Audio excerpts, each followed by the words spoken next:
el Ecuador tiene una quiebra además de económica y política, moral. Cualquier contradicción del pasado es pequeña frente a lo que hoy estamos viviendo. Los gobiernos de Moreno, Lasso y Noboa han sido la misma línea. Noboa le mintió descaradamente al país.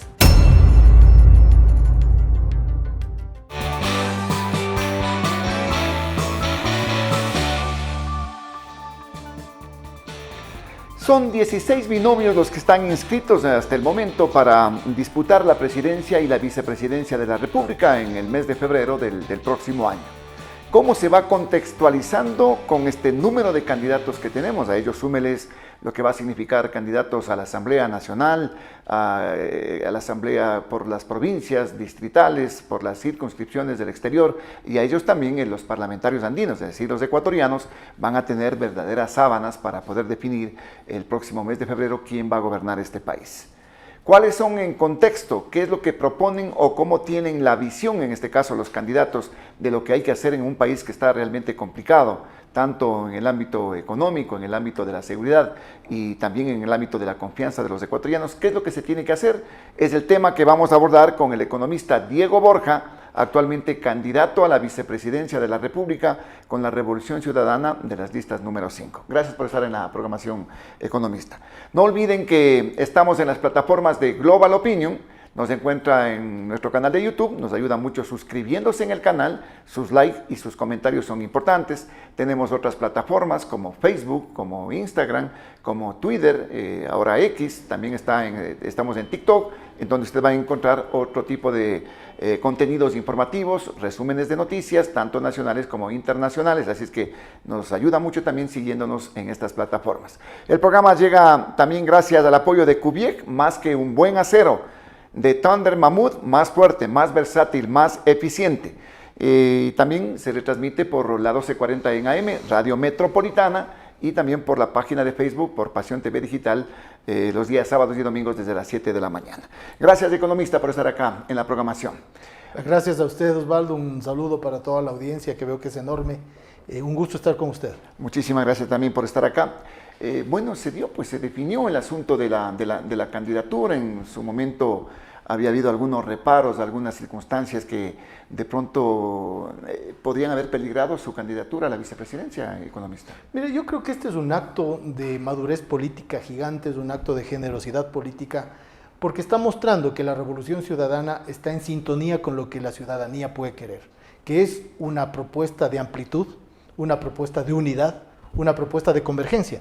Y yo creo que se ha dado una muestra enorme al incorporar a gente, como mi propio caso y otras personas más, que hemos sido en algún momento críticos de la Revolución Ciudadana, pero frente a la circunstancia que vive el Ecuador, hemos juntado todas las voluntades con el ánimo de sacarle al Ecuador de este hueco en el que está. Pero ¿qué es lo que le hace cambiar a usted, pues, de esa visión crítica que tenía en su momento también de lo que ha pasado con la revolución? Le mencioné en algún momento, y lo he mencionado en varios sitios, es trivial, digámoslo así, las contradicciones, las diferencias de opinión del pasado frente a lo que sucede hoy día.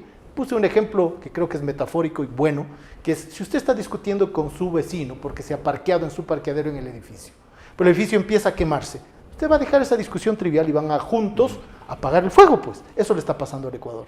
Cualquier contradicción del pasado es pequeña frente a lo que hoy estamos viviendo. Ya, pero esas contradicciones se han superado. Sin duda. Pues.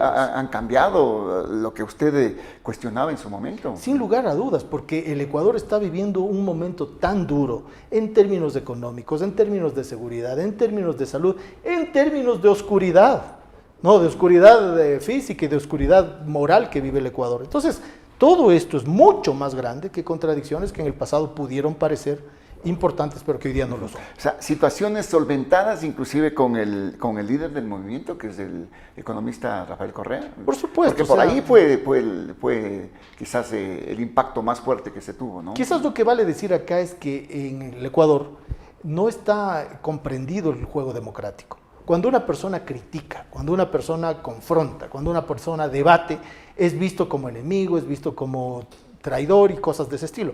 En una democracia debería ser lo usual. El debate, la contradicción, las posturas diferentes, sentarse a dialogar, pero acá es visto de una manera distinta. Por lo tanto, creo que hay un acto de enorme madurez de todos los participantes al plantearnos sumar voluntades frente a un país que se deshace. Incluido usted, economista. Por supuesto. El dejar algunas cosas que de pronto todavía le molestan, le estorban. No, es que, mire, ¿qué me puede estorbar más que 50 homicidios por 100.000 habitantes cuando teníamos 5? ¿Qué me puede molestar más que 12 horas de apagones que estamos viviendo en el caso ecuatoriano? ¿Qué me puede molestar más que se hayan muerto 500 enfermos, 500 de diálisis, cuando lo usual es el fallecimiento de 50? ¿Qué me puede molestar más que haya 300.000 ecuatorianos sin trabajo en los últimos 6 meses? Es decir, son molestias superiores a cualquier molestia anterior. Pero esto no significa que haya claudicado en su forma de pensar. Jamás, porque el tema es, uno tiene que tener una línea de pensamiento de la cual yo no me he salido y el país es testigo.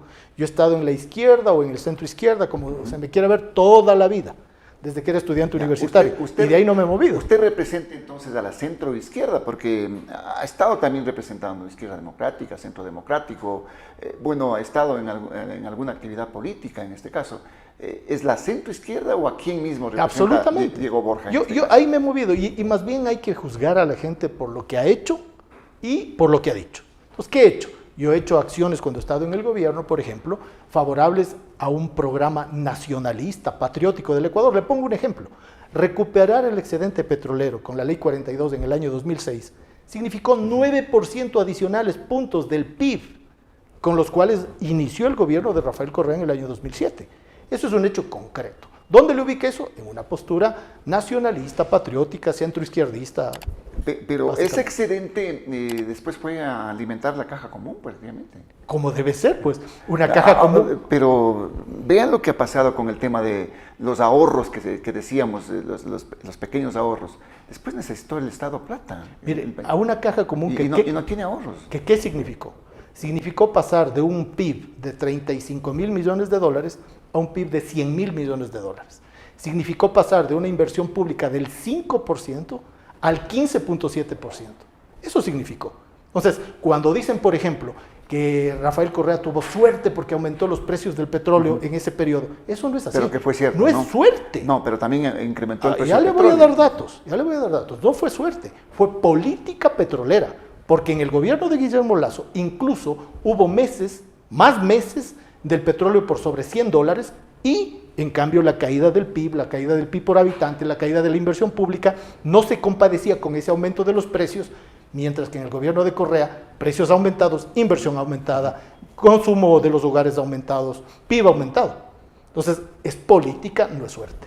Bueno, pero la situación en este momento es crítica, como usted lo dice, y esto le motivó, lógicamente, a dejar cualquier situación y entrémosle en esta lucha.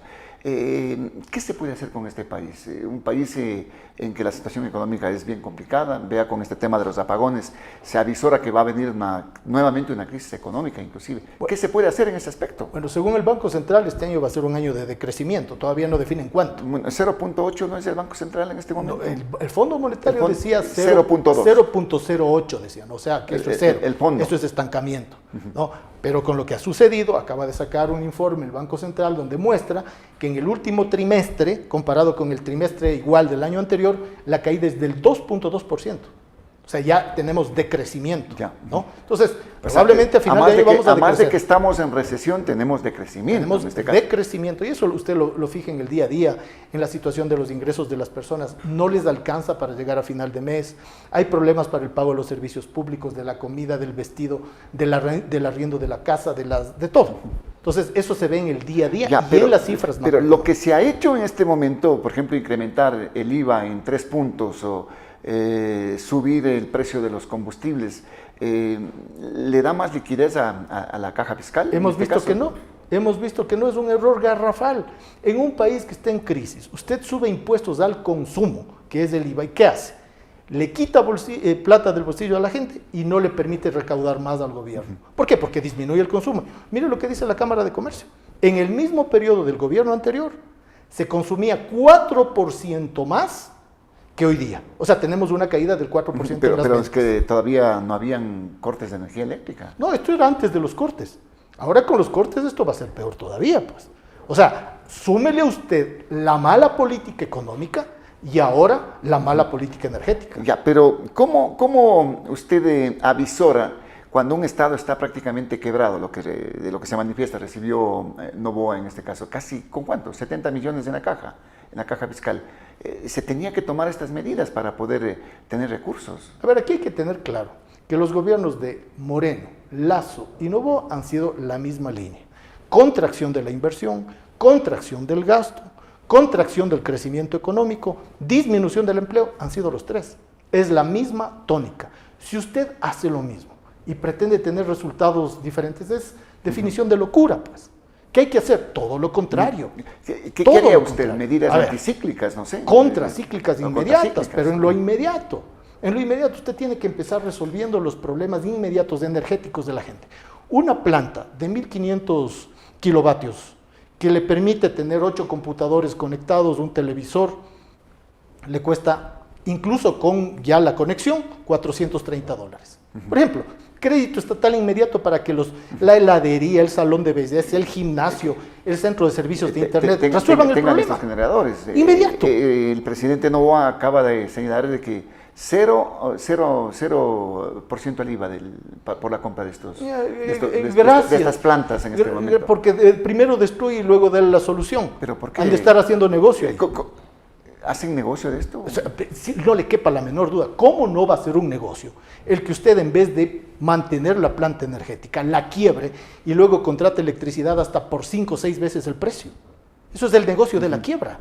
Le quiebran a la refinería y luego están importando derivados a precios muchísimo más altos y luego nos quieren vender la idea de que nos están quitando los subsidios a la ineficiencia, pues. Le quiebran al sistema petrolero y ahora ya quieren entregar Sacha privatizándola. Es la quiebra del sistema petrolero y así con todo. Es el negocio de la quiebra. Ya, el negocio de la quiebra. ¿Y quién se beneficia de este negocio? Los que han gobernado en estos últimos 3 años. Mire usted a quién le acaban de retirar incluso el pago al impuesto a la salida de capitales, ¿no? A los importadores de derivados.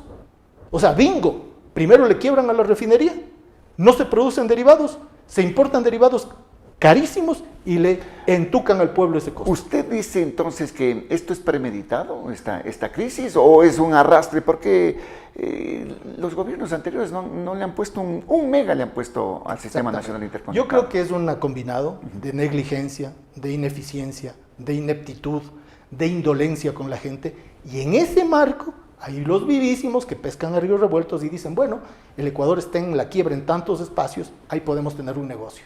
Y se aprovechan de esa situación. Y se hacen fortunas, Osvaldo. Pero lógico, pues oiga, combustibles, el tema de compra de energía eléctrica. Pero estas medidas que está adoptando en este caso, el pagar cero impuestos al comprar una plantita, ¿va a ser la solución? O sea, no es una solución, porque mire, está bien apoyarle a la gente. Yo he dicho, si nosotros estaríamos en el gobierno, en lo inmediato, si nos dejan quebrado el sistema eléctrico, podríamos entregar créditos. Pero ¿quién va a entregar esos créditos? Por ejemplo, la banca pública. Pública. Por ejemplo, acuerdos de fondos de garantía para ¿quién movilizar. de la banca pública? El Banco Ecuador, el Banco de Desarrollo. Pero vea que el Banco Ecuador está en este momento condonando las deudas porque no se pueden pagar. Claro, pero vámonos poniendo por prioridades. Si tenemos la prioridad energética, lo primero es eso. Porque cuando usted le ayuda a la gente a que pueda trabajar, mire, un salón de belleza, donde las personas que trabajan ahí tienen que estar conectando los aparatos estos para secar el pelo de las personas, ¿ya? Necesitan una planta. Con la planta que le digo yo, 1500 kilovatios, resuelve para 3 secadores. Ya, tienen para el día. Una madre de familia, una madre soltera que trabaja en esos espacios, si no tiene el día a día, no come. Una heladería, que se le hacen agua a los helados porque no tiene luz eléctrica, si no hace el día a día caja, no come. Un gimnasio, un centro de servicios de internet. Esto podría resolver en inmediato. ¿Es lo mejor? No es lo mejor, pero al menos hay una solución. Pero habrá que darles crédito, ¿no?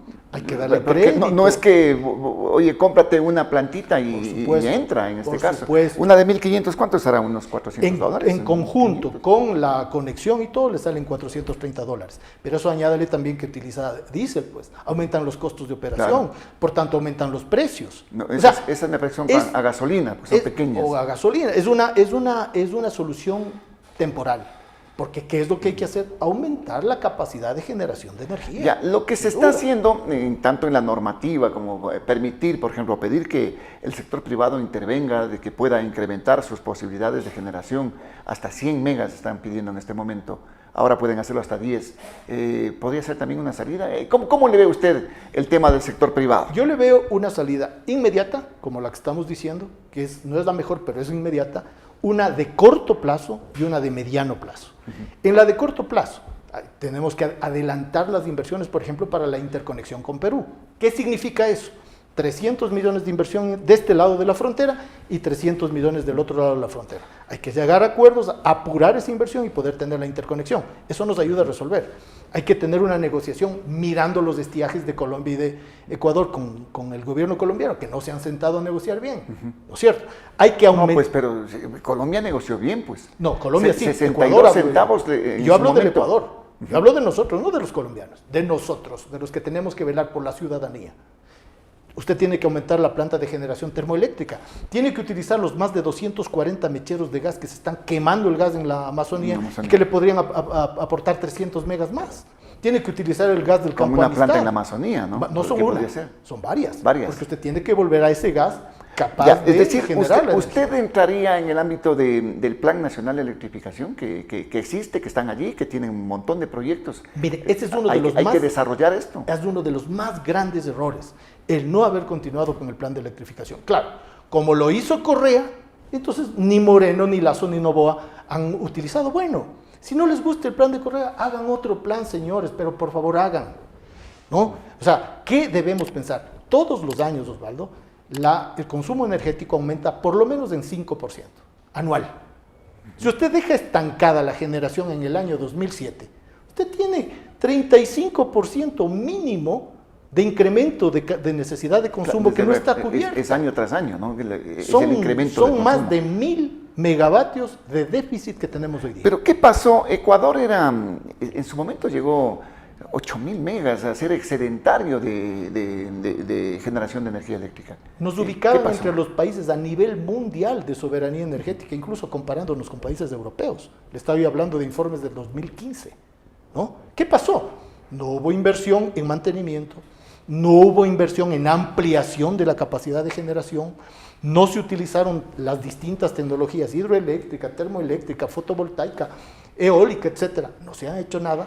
Se ha dejado que se desgaste virtualmente todo el sistema energético. De pronto esto se le quiere atribuir o responsabilizar al gobierno del expresidente Correa, de que dejó proyectos a medio hacer, proyectos que quedaron ahí truncos por diferentes circunstancias. Bueno, yo creo que ese cuento ya no se lo cree nadie, Osvaldo. Son ya 7 años en los cuales el presidente Correa dejó de ser presidente y han sido 7 años de destrucción. Entonces, quererle endilgar a 3 gobiernos anteriores, ya quisiera ver si en una empresa le endilgan el problema a 3 gerentes anteriores, a ver si no le sacan al gerente de turno, que es lo que habría que hacer con el actual. Ya, entonces ustedes entrarían en ese ámbito a desarrollar nuevos proyectos. ¿Y la plata? A ver, el tema de la plata. Siempre nos están diciendo, no hay plata, no hay plata, no hay plata, no hay plata. Es la cantaleta. Es que no hay plata. Eso es mentira. Eso es mentira. ¿Dónde está la plata? ¿Dónde va a pagar el sector? Se lo digo, ¿Dónde va a pagar solamente la nómina del sector público? Ese ratito se lo digo. Mire, si se utilizarían los 5 escáneres que tienen embodegados, podríamos tener un mejor control en las aduanas, que en lo inmediato le dan $1.200 millones. En lo inmediato. Porque no hay su facturación como hoy día lo hay. Ahí, a la vena. Si usted cobraría la deuda en firme que tiene el SRI. ¿Por qué no se ponen los escáneres a propósito? Si están ahí 1.200 millones de dólares. Muy bien, ¿por qué no se ponen? ¿Qué es lo que están queriendo dejar pasar? ¿A quién están queriendo dejar beneficiar con una falta de control ahí en la aduana? ¿Y a quién está pagando la factura? Nosotros, porque no tenemos luz. En las aduanas, y además hay otro tipo de controles. Hay temas. 2.300 millones de dólares en firme en el SRI de deuda. ¿Por qué no cobran? Porque son los amiguitos del gobierno. Ahí tiene usted, sume, 2.300 y 1.200. Pero estas no son cuentas que están en litigio en este momento, cuentas que tienen que dilucidarse a nivel de la justicia inclusive. Yo le hablo de los 2.300 millones de dólares de deuda en firme, no de los litigios. Que están ya para cobrar. Que son 2.000 millones más. Deberían poner las pertinentes. Que además el SRI es un agente de coactiva. ¿Cierto? Ahí le he dado 2 en lo inmediato. En lo inmediato. 2.300 y 1.200. Ahí Tiene tenemos 4.500, con lo cual usted empieza a mover. Obviamente, si usted empieza a mover la economía, ¿qué genera? Inversión, empleo, consumo, aumenta la recaudación en vez de disminuirla. En lo inmediato. Entonces, no es que no hay plata. Ya, entonces, usted dice, Le pongo otra. no hay voluntad. Yo le dije 3 medidas, le he dado 2, le doy la tercera. ¿Qué hacemos con los temas de deuda? Con el Fondo Monetario, por ejemplo, no hay cómo renegociar la deuda, pero usted sí puede reperfilarla para aumentar los plazos. ¿Están esperando hasta diciembre que Ecuador haya cumplido con este programa que tiene el fondo para entregarle 400 o 500 millones más? ¿Cuál sería su posición al respecto en el caso de que sean gobierno? Negociar con beneficio para los ecuatorianos. ¿Cómo va O usted? sea, ¿seguiría usted con el Fondo Monetario No, Internacional? no de esa manera. Mire, ¿cómo va a negociar usted con el fondo? Aumento del IVA, aumento de los precios de los combustibles, aumento de las tasas de interés, aumento de las tasas de aporte al IES, aumento de los años de jubilación para las personas que se jubilan en el IES. ¿Cómo va a negociar eso usted en un país quebrado? Esa es la receta. Y eso que son 5, hay 42 puntos en los que se ha negociado en contra de los intereses del pueblo ecuatoriano. Usted tiene que sentarse con los organismos internacionales a negociar con cabeza propia. Pero Pues. de pronto la necesidad le obligó al gobierno. Entonces en este es caso. como que usted tiene una necesidad y va donde el banco y le dice, necesito $1,000 más, le ponen un montón de condiciones en contra y le dicen, de los 1,000 que me pides te voy a dar solo 200 porque 800 ya me debes a mí mismo. ¿Qué negociación es esa? Eso le ha pasado al Ecuador. El grueso de la negociación es para repago de deuda pasada. Es decir, ¿usted renegociaría o reperfilaría la deuda con el Fondo Monetario Internacional? Usted tiene que sentarse, y a mí me ha pasado, con los organismos internacionales, el Fondo Monetario, el Banco Mundial, el BID, la CAF, el FLAR. Tiene que sentarse con un plan propio y decir, mira, queremos sacar al Ecuador del estancamiento y de la recesión. Queremos crecer para incluso poderles pagar a ustedes mismos. Queremos generar empleo, queremos generar crecimiento, un país que no crece. Queremos subir al Ecuador a un crecimiento al menos del 3% por año, para poderles pagar a ustedes mismos. Esta es nuestra situación, como uno hace cuando va a renegociar con el banco. Igualito, si usted no vende, es una empresa y no vende, ¿cómo le paga la deuda? Ya, pero no es un tema de pronto que puede significar medio contraproducente que hablemos del Fondo Monetario Internacional en el ámbito de lo que usted representa. Es que mire, aquí hay que ser sinceros. Una de las cosas que le ha faltado a la política ecuatoriana es la verdad. Noboa le mintió descaradamente al país. Dijo, no va a haber apagones, voy a resolver el tema de la inseguridad, no voy a subir el IVA, no voy a subir precios de la gasolina, hizo todo lo contrario. Hay que recuperar la verdad. No le podemos decir a la gente, mañana mismo que Luisa González tome el gobierno, se resuelven los apagones. Eso es mentirle al país. Usted tiene que decirle la verdad, porque la gente le asume la verdad y no la mentira. Entonces hay que decir, con el Fondo Monetario no hay cómo renegociar los montos de deuda. Pero sí puede usted ponerse de acuerdo en el programa, en los plazos, en las cosas que nos permitan darnos un respiro y poder salir. Pero que no signifique más ajustes, ¿no? En este caso. Obviamente, porque como usted dice, un respiro, pero no más ajustes. Es torpe que pongan más ajustes. ¿Por qué es torpe? Políticamente es torpe. ¿Por qué? Porque si usted le sube más el IVA, recauda menos. Si usted sube más los precios de los combustibles, le vuelve menos competitiva la economía. En ese plano, hay muchos candidatos que están pensando en bajar el IVA. ¿Usted bajaría el IVA? ¿Usted? El mismo día que a mí me propusieron este enorme reto, yo dije, uno de los objetivos es bajar del 15 al 12. ¿Por qué? Volver al 12. Volver al 12, porque usted le pone plata a la gente consume y usted recauda más. No tiene una tasa más alta, pero tiene una recaudación más alta. Parece que ha tenido un efecto complicado dentro de la recaudación tributaria, estas medidas en este último cuatrimestre inclusive. Si vende menos, ha bajado si vende menos, recauda menos. Entonces, si tenemos la misma tasa, pero vendemos más, se consume más, se invierte más, hay más empleo, hay más recaudación. Ya, entonces, usted dice, si hay plata y en consecuencia entraría en el ámbito de la inversión pública, que también se necesita en este caso. ¿Y esto qué significaría? ¿Reactivación económica? ¿Más empleo? En lo inmediato, le pongo un ejemplo. Año 2015, 15% de inversión. Año 2014, 15.7%, casi 16% de inversión pública. Año 2023, 1.8% de inversión pública. Caída de 14 puntos. ¿Cómo puede crecer un país con una caída de la inversión tan grande? Imposible. ¿Qué hay que hacer? Recuperar inversión pública. ¿Qué es inversión pública?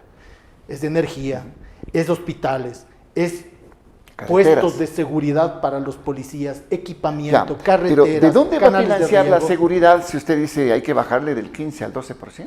Le estoy diciendo. Ese 3% supuestamente era para el tema de seguridad. Que vemos que es mentira. ¿Por qué? Para que la gente nos entienda. Usted puede tener una tasa más baja, 12%, pero lo que termina recaudando es más que con una tasa más alta del 15% porque vende más. El IVA es un impuesto que se recoge de las ventas, del consumo inmediato. Si usted vende más, así la tasa del IVA sea menor, va a recaudar más. ¿Qué ha pasado? Suben la tasa, disminuyen las ventas, recauda menos. ¿Y a quién le perjudica? A la gente, a las industrias, a los pequeños comerciantes, a las medianas empresas. Pero en ese aspecto hay recursos que se podrían recuperar, pero ¿seguiría quizás una política de endeudamiento como está en este momento? Mire, ¿Le pediríamos más plata al Fondo Monetario, a los multilaterales de pronto? El endeudamiento en general no es malo. Porque ¿cómo va a sostener usted el aparato burocrático que tenemos? El endeudamiento en general no es malo, depende para qué usa. Si usted aquí se endeuda para mejorar sus instalaciones, sus cámaras, en equipamiento, en edificaciones y tal, es un endeudamiento productivo, porque a usted le permite aumentar su capacidad de generación de servicio, lo que sea. Lo mismo pasa con el país. Si usted se endeuda para aumentar la capacidad productiva del país, le permite, por supuesto, cubrir la deuda. Le pongo ejemplos. Si nosotros nos hubiéramos endeudado, digamos, para aumentar la planta de generación de energía del país, y tendríamos este rato suficiencia energética.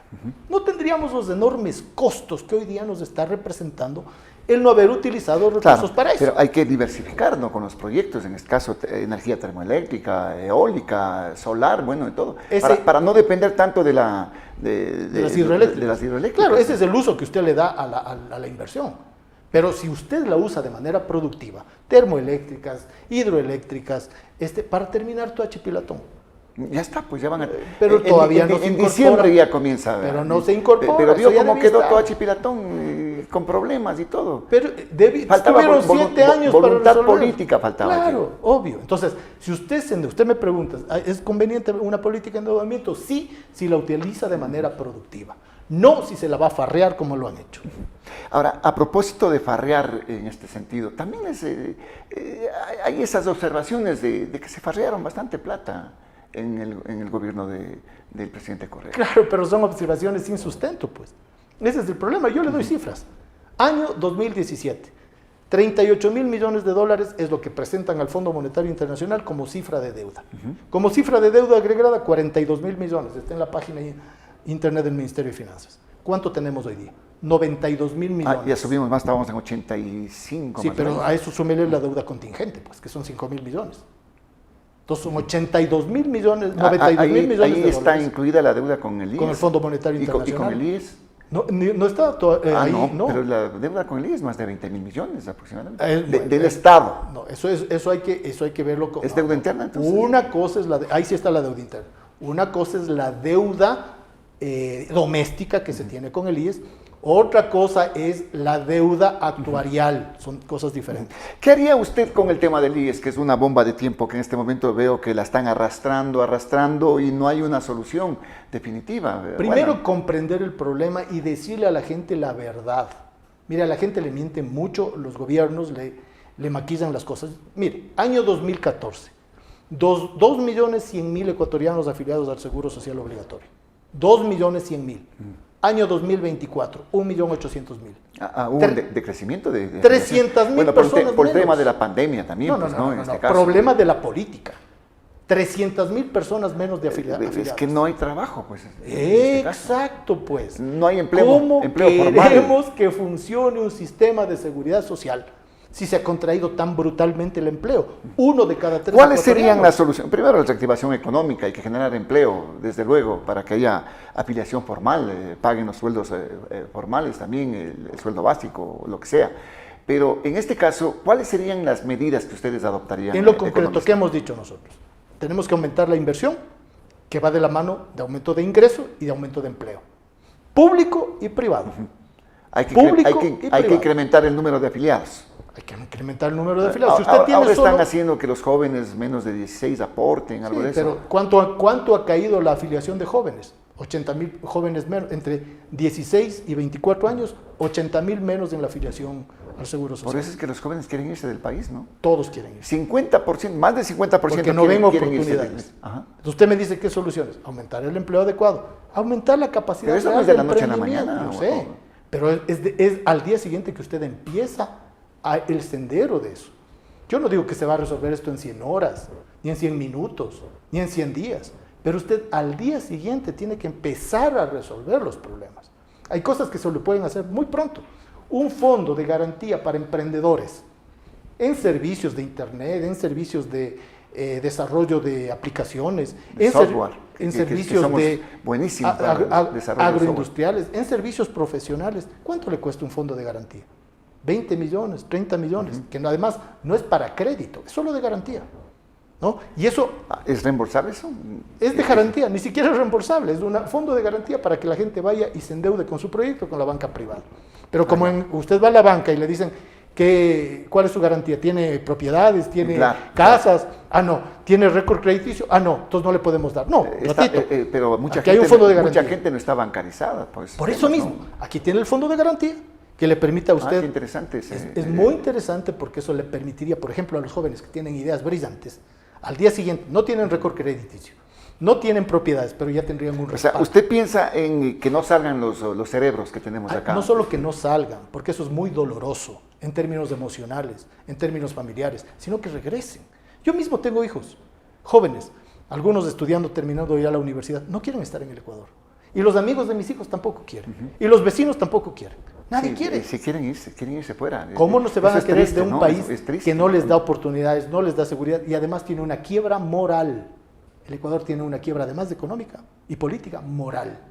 La moral está por los suelos. ¿Ustedes mejorarán la atención en el IES, tanto lo que se necesita, en prestaciones, en salud, por ejemplo? Mire, lo de salud que le mencionaba hace un momento. Está quebrado el fondo actuarial de salud. Pero hay cosas inmediatas. Los enfermos de diálisis no pueden esperar 4 meses. Necesitan inmediata atención. Son vidas humanas, no son cifras.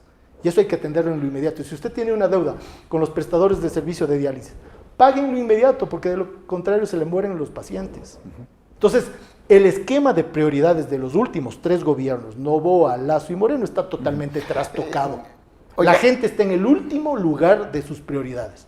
¿Qué hay que hacer? Ponerla en el primer lugar. En el caso de que llegaran a ser gobierno, ¿usted va a manejar por encargo de la presidenta? ¿Usted manejaría la parte económica? ¿Qué han hablado con Claro, básicamente ese es el expertise en el que yo me he desarrollado y esa será la responsabilidad. Pero primero, porque aquí no hay ninguna postura triunfalista, primero hay que ganar las elecciones. ¿Cómo ganamos las elecciones?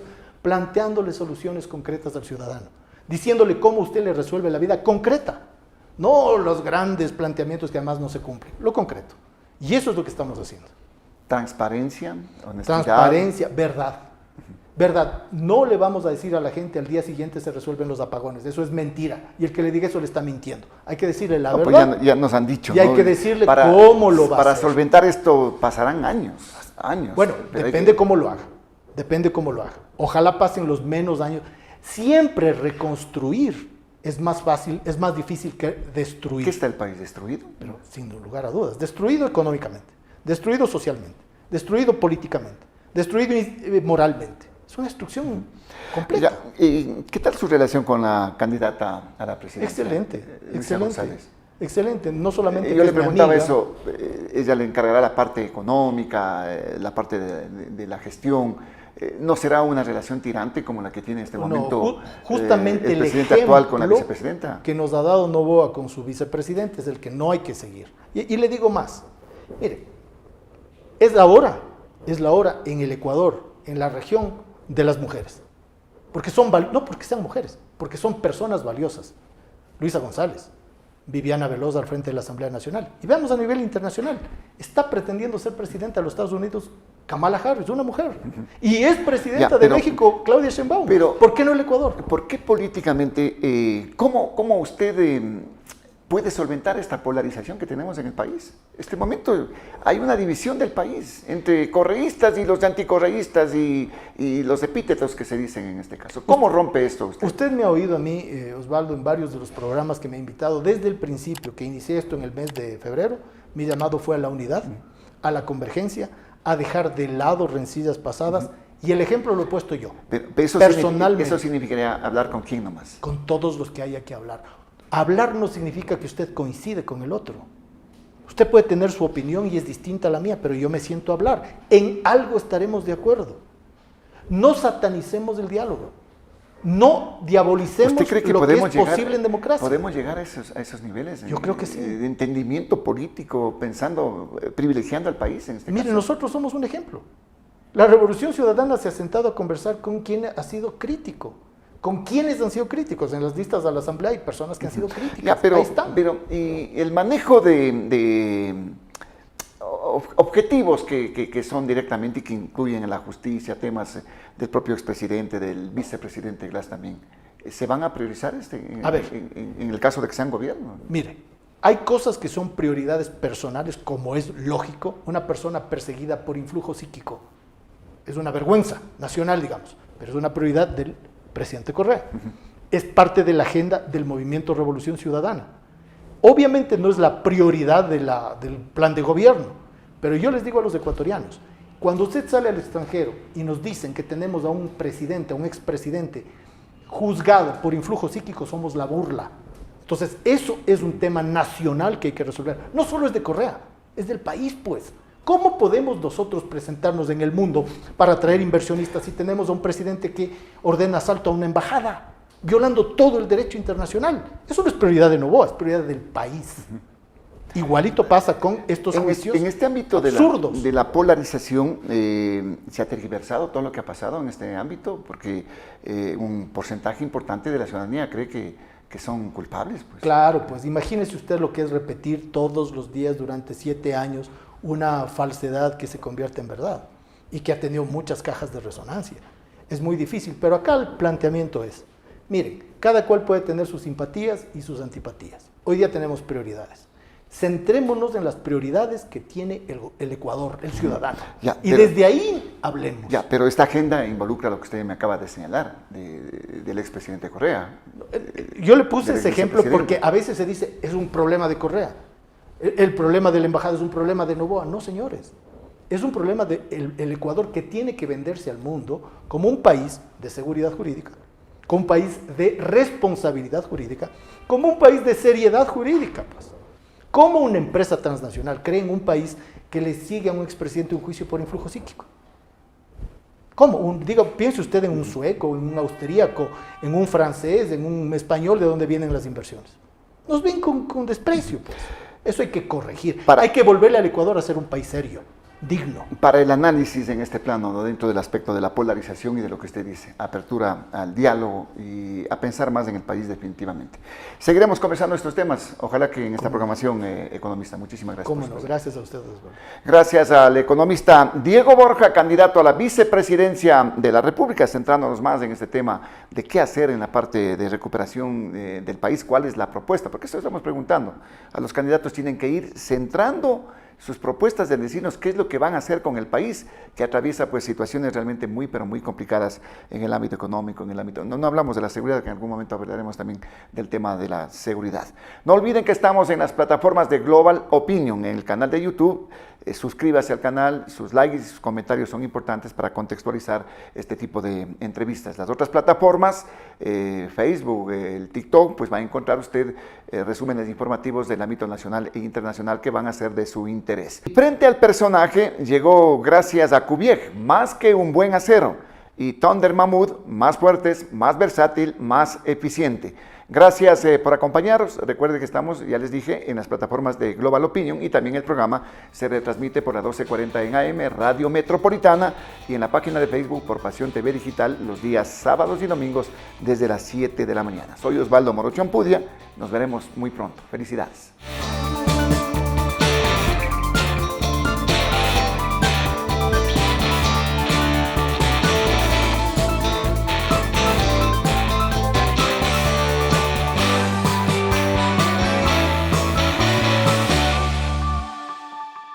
Cubiej, más que un buen acero.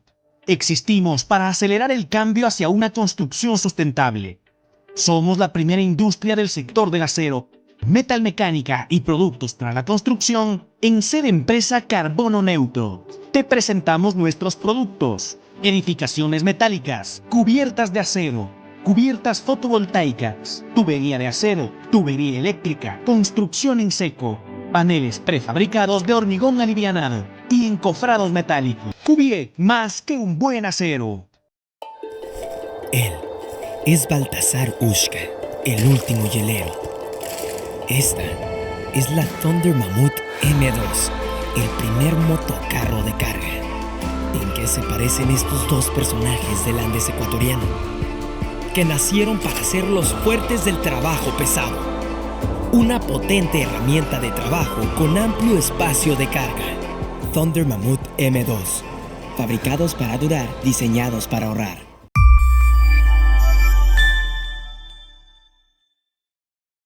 Los criterios de nuestros invitados no representan la opinión de este medio de comunicación.